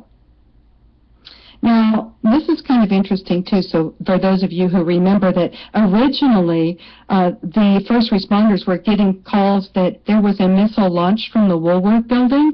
The newly formed Kellex Company's original headquarters were in the Woolworth building in Lower Manhattan. I know, it's just another coincidence, isn't it? They later on moved to Oak Ridge, Tennessee. But now, the Kellex Company, you will know them today. Here we are, fasten your seatbelts, as Halliburton. Dick Cheney's old company. There you go. I told you I was going to take you to Dick Cheney. This is stunning information, and for me, this is new information. I've never seen these pictures of these particular art students. I knew about those art students, so maybe I saw a picture of those two, I think that you have on your website, where they're peering out the window. I've never seen these other pictures. The fact that you're saying that these are boxes containing fuses is stunning. Now, of course, those of us who early on followed the work of Stephen Jones and nanothermites and all of that was very, very interesting to me. And then Judy Wood came on the scene and talked about more exotic devices because the buildings turned to dust. And, I just want to tie this in. Kevin Ryan's research, the top 10 connections between NIST and nanothermites, that's an article that'll knock people's socks off because it helps you understand why NIST refused to investigate for explosives or explosives residue. And I don't know what brought those buildings down, but this fuse information and tying all of this back to Dick Cheney, it just brings the whole thing alive in a way for anybody with eyes to see and ears to hear. They must be shaking their head. It's hard to believe that people still believe the official story. One thing you need to understand, and you can find this out in a simple Wikipedia-type Google search, you don't have to go very far. The MITRE company, M-I-T-R-E, owns NIST. Now, let me tell you something else, talking about phone calls, because this is something else that I kept digging after Methodical Illusion came out for the sequel, Methodical Deception. There was a character who made a phone call. You'll remember on Flight 175 was two gentlemen. Peter Hansen, who was traveling with his wife and daughter going to Disneyland. Doesn't that break your heart? He worked for a company called Time Trade. And I originally looked at that and I thought, oh man, that poor guy. He worked for a timeshare company, you know, just la-la-la. Time Trade, Waltham, Massachusetts. Go ahead and look it up. They live on government contracts to the DOD, now the Department of Homeland Security and the Departments of Veterans Affairs. He was the vice president of sales at that company. Now, what turned me on about him being a handler or someone that knew too much is he's the guy, if you'll remember, that referred to the flight attendants as airline hostess. Keep in mind, Michael Chertoff, his mother, was the very first airline hostess at El Al Airlines, and she started with the Mossad as well. And so airline hostess is not an American terminology. We've been flight attendants since we were stewardesses. Stewardesses, yep. And then in the late 60s, we became flight attendants because men started doing this job. He also told his father, now I just use logic when I research, so I don't care what I find, I'm just looking for truth. He told his father that at 9 o'clock, and now I have where they claim the airplane was at 9 o'clock. It was 7,000 feet left side of the aircraft. You were going to look at Newark International from a 7,000-foot elevation. The right-hand side of the aircraft, the Statue of Liberty in Manhattan. He told his father at that time that he thought that the hijackers were going to take them to Chicago and fly them into a building. If he were really in that airplane, he would have said we're going to land somewhere near New York, because 7,000 feet is not very high. That's in your final descent after the ding-dong and turn off your electronic devices has been told to you. So he tells his dad that, and I'm thinking, wait a minute, now these terrorists, according to everything I read about each and every one of them, none of them spoke very good English. And so the fact that they're going to go back to row 31, which is the aft section, it's almost the very last row, of a 767, and take the chances that somebody's going to attack the hijackers, and tell this man traveling with a 3-year-old and his wife what their plan was, is nonsense. Somebody else told him what the plan was, and I believe something was planned. I believe it was Delta Flight 1989 from what I'm digging up, but I haven't got that conclusive yet. Well, I did find an accident report for Delta 1989, and the feds made them land in Cleveland.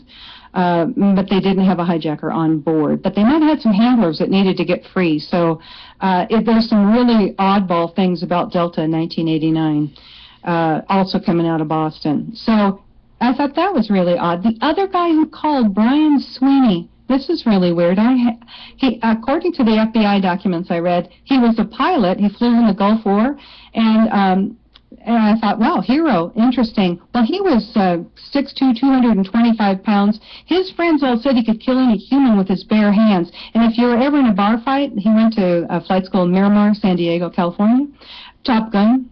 And if you were ever in a bar fight, you'd want to have Brian Sweeney with you, because he could kick ass and take names, right? He could kill any guy with his bare hands. He didn't even need a knife and a credit card like 9B did. So I look into him, and lo and behold, his pilot's wife calls me. She emails me. She tells me Brian Sweeney was not a pilot. He was an RIO. I went, a what? He was a radar intercepting officer, backseat pilot, backseat guy. He was not the front seat pilot. Her husband was. And so these are things that have happened to me since the Methodical Illusion. Lots of people have come forward with interesting information. So I started digging into him, and lo and behold, in his online obituary, I find out that he was an employee at MITRE. Now, MITRE and PTEC, you'll remember, were in the FAA headquarters for 2 years leading up to 9/11. They were working on interagency compatibility. Now, keep in mind, if you look in that MITRE on Wikipedia and learn that they've been running radar since the 1950s for NORAD and the FAA. And remember that, I don't know if you're old enough to know about Strategic Air Command. That's who would have been scrambling jets years ago, and that's when they started. And they've been working since early 1950s with FAA and NORAD on radar and the protection system for our country since the 1950s. Now, on 9/11, they couldn't see what each other were seeing, and there's a reason for that, because those guys sitting down in the basement were able to make things appear and disappear on radar for the war games. So at 9:24, a fighter jet pilot over New York City thinks he is seeing on his radar screen Flight 11 heading southbound. Flight 11 supposedly crashed into the North Tower at 8:46. So at 9:24, almost 45 minutes later, he says to air traffic that he sees Flight 11 on his screen heading south toward Washington, D.C.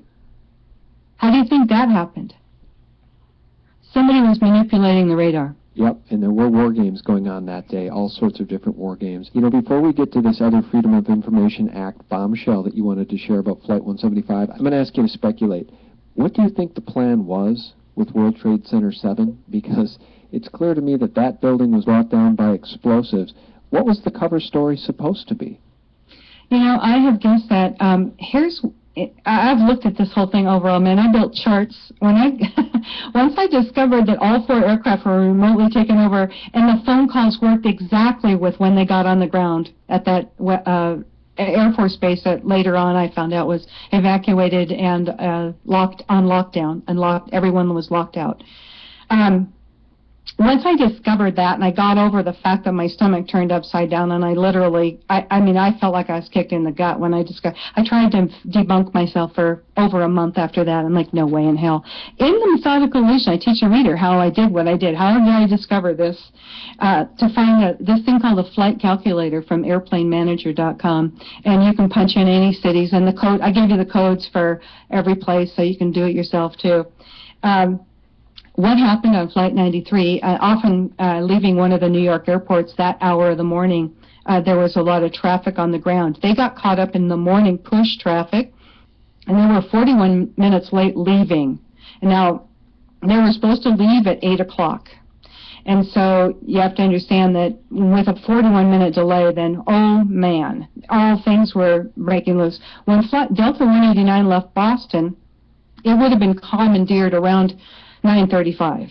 And so around that time, they're probably thinking, oh crap, 93 can't take off. And it's not off in the air yet, so things are going wrong. Now, they may have just gotten so scrambled that they couldn't grab Delta 1989's flight control system through the flight termination system and grab it remotely, or it could have been just a scramble because he didn't know what to do because Flight 93 was still on the ground. So I think it is possible that they were somehow going to make it look like Flight 93 hit Building 7. Building 7 definitely had been wired for demolition. I remember seeing it that afternoon on television and thinking to myself, how in the hell did they get that gigantic skyscraper, 47 stories, wired for demolition? I had a friend in the demolition business. And so I know how long it takes to do a large building like that. And I'm thinking there's just no way with all this stuff going on was a demolition crew going to take that down. And I heard Larry Silverstein said, I just told the fire chief, pull it. Well, I'd been a firefighter. My dad had been a fire chief. So I knew that firefighters don't pull buildings, only demolition crews do. And I thought, what a weird thing for him to say. But it did fall like a demolition. I saw it in front of my face, and I thought, how in the world did they get it wired?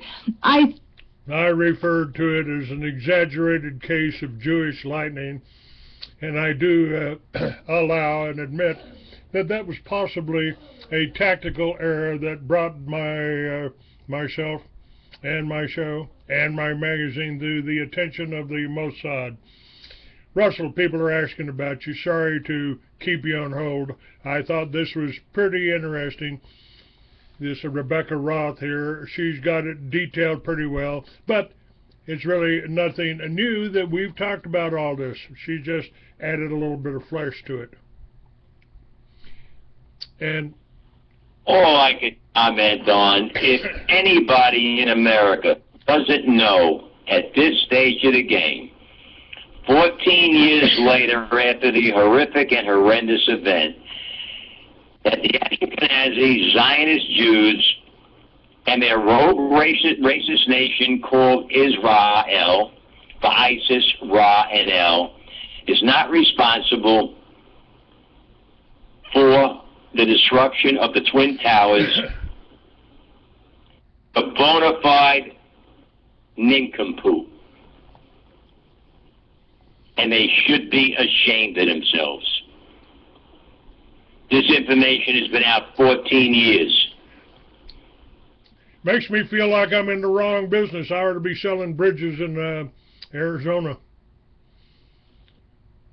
Yeah, these people have been asleep for 15 years. Another six, they'll tie Rip Van Winkle. What a joke. Boy, America is such a kosher sewage plant. It's pathetic. I don't know if you noticed the chat room up there, but this Scumley has been coming up, wanting to wanting to come on and talk. I won't even allow him on anymore. He has to be Jewish because he is the most foul-mouthed person that I've ever seen in my chat room, that I've ever talked to. I won't even talk to him no more. I won't. I feel sorry, and I apologize to anybody else in Florida that's in the 321 area code, but I won't talk to anybody in the 321 area code. I'll never let somebody that evil, that demented on my show. It insults my listeners. I agree. We're here to inform, not to fight with mental midgets. And Shemley, or Scumley, whatever you want to call him, is nothing more than a politically correct, Paul-parroting, cowardly, communist, Zionist pig. Well, it's interesting. He keeps calling you and I, he accuses you and I of being Jews. Now, what does that mean? Why would... That doesn't even make sense to me.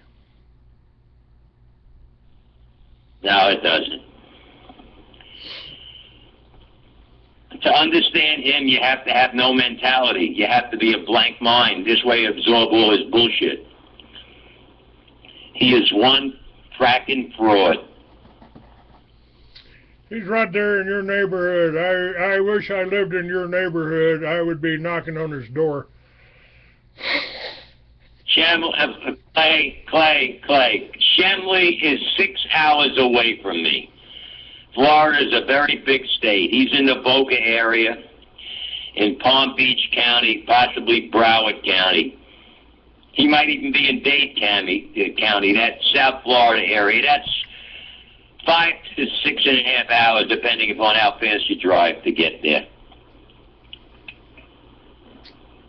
Well, it's easier for me just to kick the SOB. I don't have to talk to him no more. Oh, you don't? But folks, I would like to talk to you. You know, I do have my phone numbers up on the on my websites, and I mean, even Scumley has tried to call me on my cell phone. It's all right. I recognize his number. I just hit delete. I don't have to talk to him. I don't have to answer him, and he will never get even close to being on my show again. Never.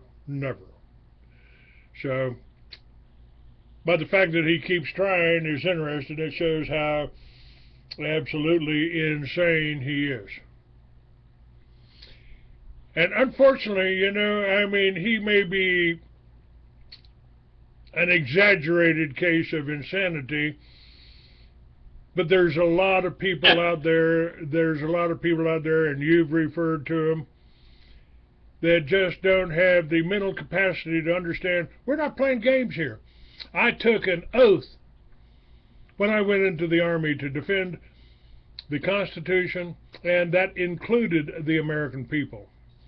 I still go to the Army. I still go to the VA over here, and I get thanked a lot for my service. I point out, You know, they actually tried to kill me before I got over to Vietnam, but I did volunteer for Vietnam. I did want to go. I'm glad I didn't. I'm glad I didn't. I'm glad they tried to kill me before I got there. Because I wouldn't have been comfortable with killing women and children that had never done anything to hurt us. I am not a fan of war. I'm a warrior. I know how to kill. I know how to use guns.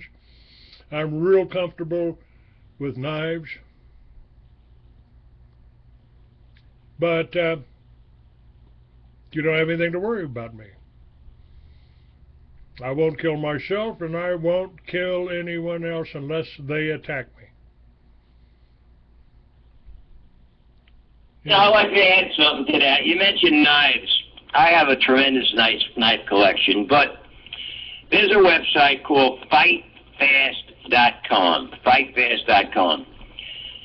He sells a lot of different products and a lot of little tips on how to take out an attack 1, 2, 3. It's very interesting, but now and then he has a special, and I took advantage of it. He had a throwing knife that he was selling for $100. Now, I missed it the last time when I tried to order. It was too late. They wanted me to get it for $100. He was giving away last week the throwing knife that's guaranteed to hit your target every time, and a video on knife throwing for free. You only pay the shipping.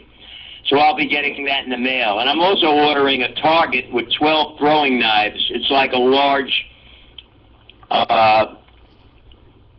dartboard. Very interesting. I've already signed up for that. I get his emails.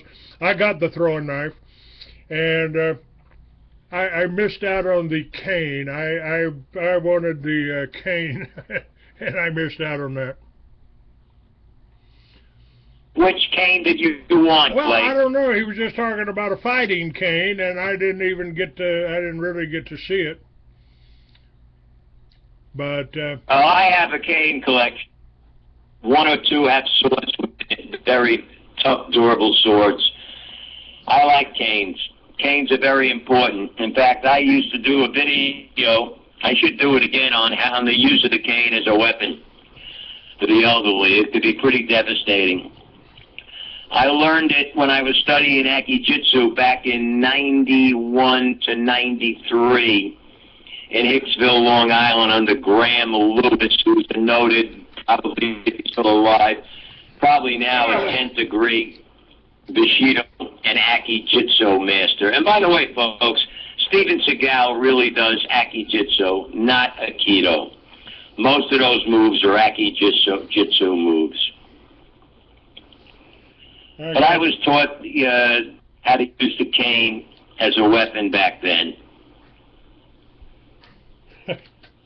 I just picked up my cane, and it can actually be used as nunchucks because it comes apart.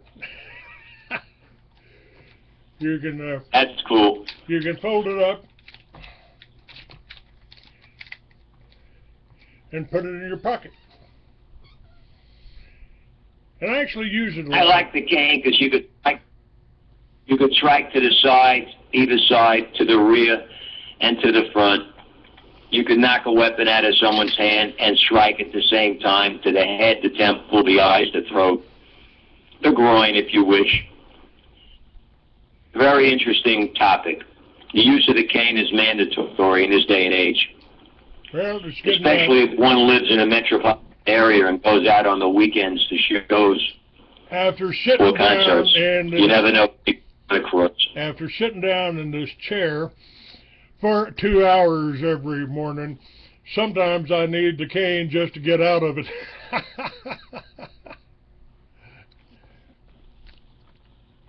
Oh, I could understand that. The atrophy sets in after an hour, and then you're doing it every day. Then you got to watch out for the back. You got to get some sort of lumbar support. Well, What did you think about this 9/11 bombshell? I think she did a pretty good job of that. Rebekah Roth, methodical. She was very good. She was very meticulous and went into detail and explained her platform very distinctly and concisely and clearly. She was very good. 911 was an inside job, and like I said, like I always say and always will say, to those who don't understand it or can't comprehend it, shame on you. FreeAmerican.com is the number. You can get my books. You can get details on what happened to me. Thanks to the Mossad, thanks to Amdocs, thanks to Converse. Free American, shop.freeamerican. You can get it for $10. I sold it for months, years, for $50. The hard copy. I no longer want to pay the paper companies for their paper. I don't want to pay them for cutting down trees. I don't want to pay Rockefeller to provide the gasoline to transport this by truck or UPS or post office. And I don't want to pay the ink companies to provide the ink for the printers. So everything's online. It's freeamerican.com. It's shop.freeamerican.com. And tell people about freeamerican.com. Will take you to this site, take you to this show. All you got to do is click on Russell's name on the click on the guest name of the day that's listed there on the left side of the page, and you can do this. We got 5 minutes left. I'm going to let give out your information, Russell. How can they get a hold of you? You got a chance. If they've got businesses that haven't been destroyed, you can help them. Tell them about it. Well, folks, first of all, if you're a business owner and you need money, you need capital, and you need capital fast, I can get it for you regardless of your credit score. But, and it's a big but, you have to be actively engaged in business. You can't be a startup. You have to be in business for at least 18 months. Your credit score could be as low as 500, because credit scores are nothing more than weapons being used against you, the business owner, in the Zionist war against small business. And if you're looking to make extra money and you want to place ads on Craigslist or Backpage for 15 minutes to a half hour a day, you could contact me at rjppapa@yahoo.com. That's rjppapa@yahoo.com. You can also go to my Facebook page, which is Phoenix Speaks One. Like the page, comment on it. Very entertaining and informative, and a most informative page. And it might be the most informative, entertaining, and politically incorrect page on all social media. There's a lot of lip-sync videos, a lot of dark, tongue-in-cheek humor videos, and a lot of conspiracy realist videos. That's all I have to say. All right, guys. Thanks for listening. Tune in on Monday. Don't know what I'm going to be doing yet, but I'll post it. And you guys have a great good weekend, folks. Bye. Lynn, you have a great weekend. David, have a good weekend. God bless you all. Thanks. All right, where are we at here? Skype.